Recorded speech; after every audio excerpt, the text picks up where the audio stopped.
Richard Lawrence had never been the best human being. I mean, if people say something about you or call you certain things over and over, you will more than likely become just that.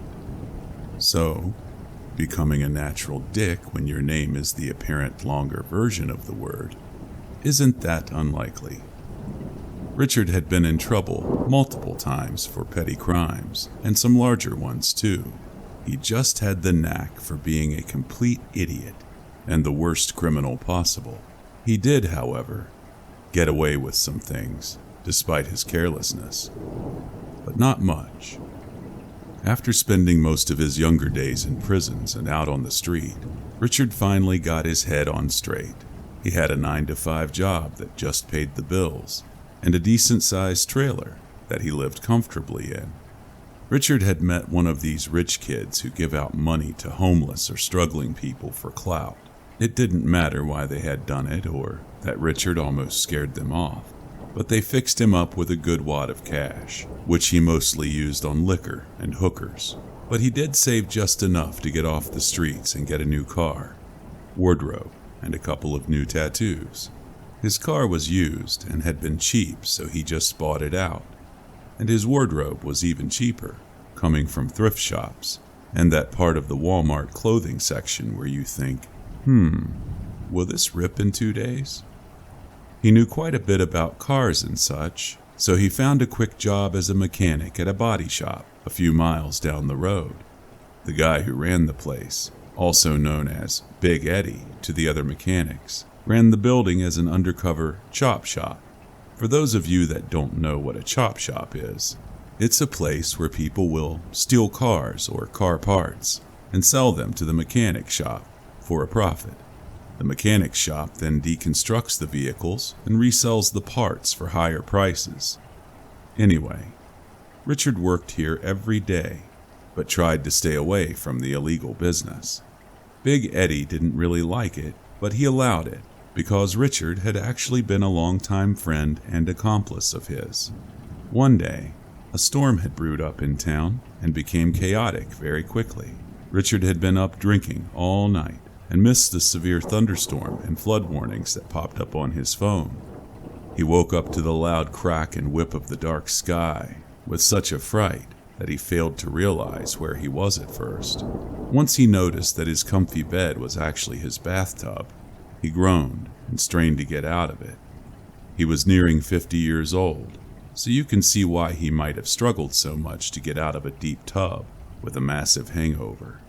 With faded, dizzy eyes, blinking aggressively and adjusting to the light, he took a look outside. "That's just fucking great," he said, looking at the massive amount of rainfall pummeling the wet earth. "Guess I got the day off. I ain't going to work today. Old Big Ed can just kiss my shiny ass," he said as he gave a quick chuckle and downed the last drink of the beer he surprisingly still had gripped in his hand from the previous night. He walked over to the toilet and peed like some sort of human fire hydrant. After he flushed, he sluggishly walked into his kitchen area and grabbed an ice-cold beer. Afterward, he sat down in his comfy recliner and turned on the news. His younger self would have beat the daylights out of his future self had he seen him watching something as boring as the news. But Richard was getting older, and so was his taste for hip TV shows. He did like to watch wrestling and NASCAR when he got plastered, along with a little bit of the late-night HBO, if you catch my drift. But other than that, it was just boring old news. He liked to rant at the things he thought were stupid, like politics, and loved to make fun of stories he thought were dumb, like stupid pet stories, or social justice warriors ranting about their rights or some bullshit. He also tuned in from time to time to see if he could spot any of his old schoolmates being arrested and laugh at their mugshots.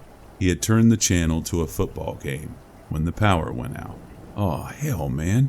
You get a day off from work and don't even get to enjoy a damn game because of the stupid storm," he said as he threw the remote across the floor, where the backplate came off, ejecting the batteries onto the slick linoleum. "Guess I'll watch it on my phone. Now where did I put that damn thing?" he added, as he felt the pockets of his blue jeans and button-up shirt. For the next 10 minutes, he looked in every spot he could think of for it, and that's when he heard it start to vibrate wildly. It was on top of the fridge for some reason. He must have set it there when he went to grab a beer out of the fridge late last night. It vibrated so roughly that it started to slide off the edge very quickly. Richard had caught it just before it fell to the floor and flipped the front toward him. Warning, large storm approaching your area. Take shelter immediately.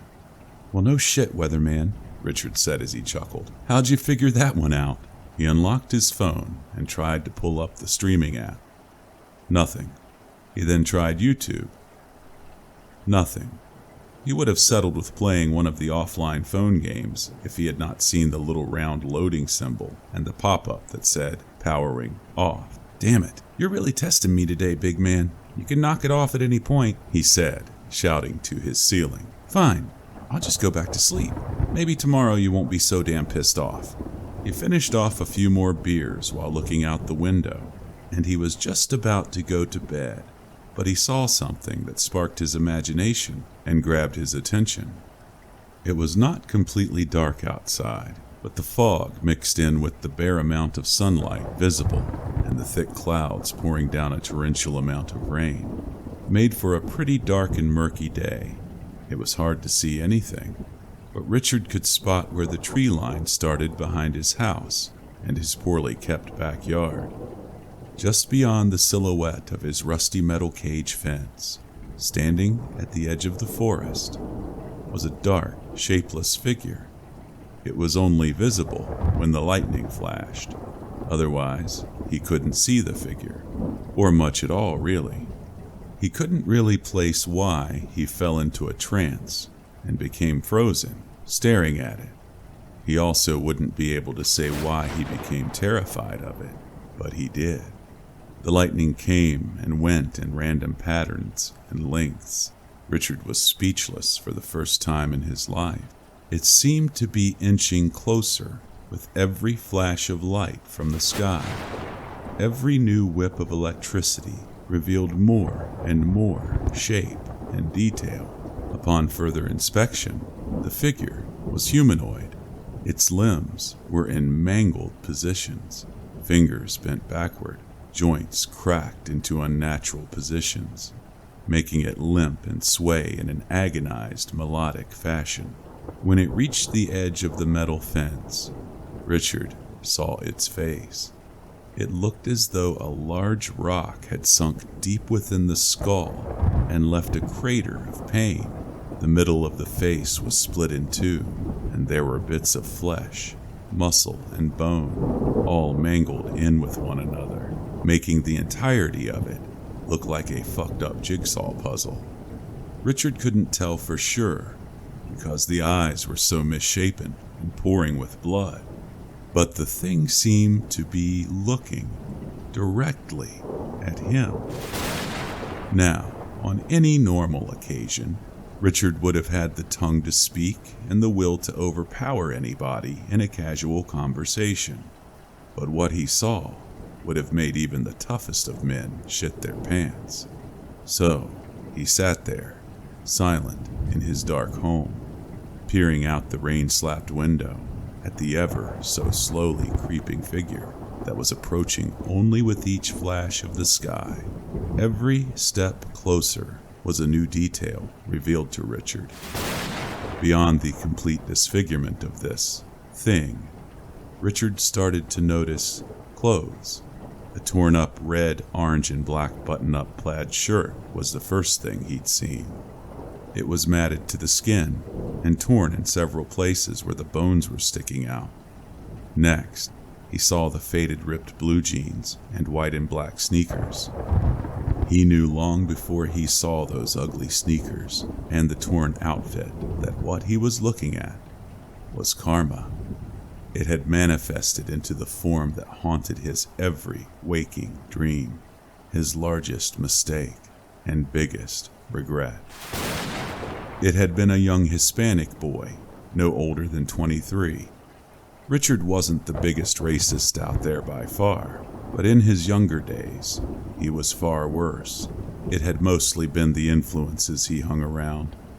One day, Richard couldn't pay back a big loan he owed to one of his go-to sharks. The loan shark decided that instead of killing Richard for not paying up, that he would let him settle his debt by doing him a favor. Only problem was the favor was murder. Some local Hispanic competitors at the time were giving him a run for his money in the drug business and were taking away some of his longest customers. Richard's task was to kill the youngest son of their leader. Richard was told to make a scene of it and send a clear message. This seemed like a quick job at the time and an easy escape from the bullet that had his name on it. Hell, the worst that could have happened is that he gets caught by the rival dealers and killed. This was his only choice. He waited until the son was alone on the street selling. He made it nice and quick. He waited until the street and sidewalk were empty and ran him over again and again and again. After a few good times, he pulled out and fled the scene. The dealers ended up having a shootout amongst each other, and they either killed most of themselves or ended up in prison. The loan shark kept his word, and Richard's name was kept out of the whole ordeal. It was the most heinous and the largest crime Richard ever got away with. The rest were all petty and forgivable. But this one, he never, ever spoke of to anyone. Now he had come back from the dead and sprung from the cold earth to get revenge. The figure approached closer and closer. Richard knew his time had come. He grabbed one more beer and his shotgun from the cabinet. If he was going to go out, then he was going to go on his own terms. He sat at the window where the figure had been inching towards. As he chugged down his final drink, he watched the lightning flash a few more times, and with every new flash, the figure got closer. When it reached the window pane, Richard said calmly as he put the barrel of the shotgun into his mouth, "Not today, not like this. I go when I say I go."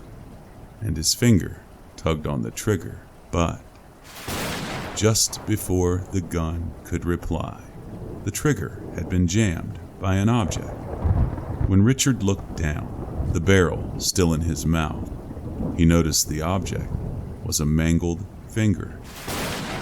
The figure had appeared beside him with the most recent flash before the trigger was pulled and stopped him from ending it. It pushed Richard out of the chair, knocking the gun and bottle away from him. Richard peered up as the crushed figure started to open its gaping jaw and produce the last screams the boy had ever made, over and over again. This was the last thing Richard remembered as it started to inflict the same injuries it had received, only it did it by hand, replicating each bone break or skin tear by immense force. Richard screamed so loud that even the raging storm outside became nothing but a whisper to them as he was being crushed and pummeled by the figure. He begged and screamed for mercy, but there was none to be had. People say karma's a bitch. I say it's more of a debt collector. Either way, what comes around goes around, and Richard finally paid his dues.